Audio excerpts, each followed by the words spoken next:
અમરેલીથી સમાચાર અમરેલીના બગસરા શહેરની એસબીઆઈ બેંકમાં મોડી રાત્રે અચાનક આગ લાગી। પોલીસ, હોમગાર્ડ અને પીજીવીસીએલની ટીમો તરત જ ઘટનાસ્થળે દોડી આવી। અમરેલી અને બગસરા ફાયર વિભાગે સતત 2 કલાક પાણીનો મારો ચલાવ્યો। વહેલી સવારે આગ પર કાબુ મેળવાયો છે। આગ લાગવાનું કારણ હજી અકબંધ રહ્યું છે। આગની ઘટના અમરેલીથી સામે આવી। એસબીઆઈ બેંકમાં મોડી રાત્રે લાગી ભીષણ આગ।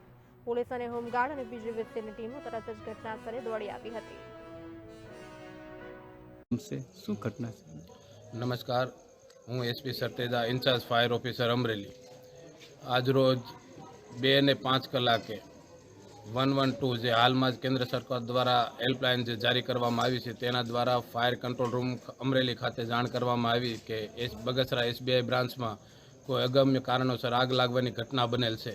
તેના અનુસંધાને ફર્સ્ટ ટર્ન આઉટ તરીકે અમે બગસરા નગરપાલિકા ફાયર વિભાગને જાણ કરેલ। જે અન્વયે તેઓ તુરંત પહોંચી આગ વધુ વિકરાળ હોવાને કારણે તેઓએ ફરીથી બેકઅપ તરીકે ફાયર એન્ડ ઇમરજન્સી સર્વિસ અમરેલીને જાણ કરેલ।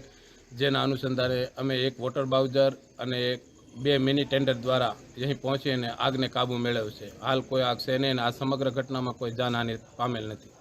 ઓકે, મારું નામ ચાવડા હરેશ છે।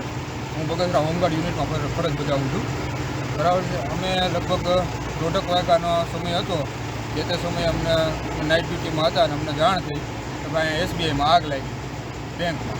ત્યાર પછી 1:30 વાગ્યાથી અમે બધા તદ્દન મારા હોમગાર્ડ મિત્રો અને અમે બધા લોકો અહીં ભેગા થઈ ગયા। પોલીસ સ્ટાફ પણ હતો, ફાયર બ્રિગેડની ગાડીઓ પણ આવી ગઈ હતી। બરાબર છે।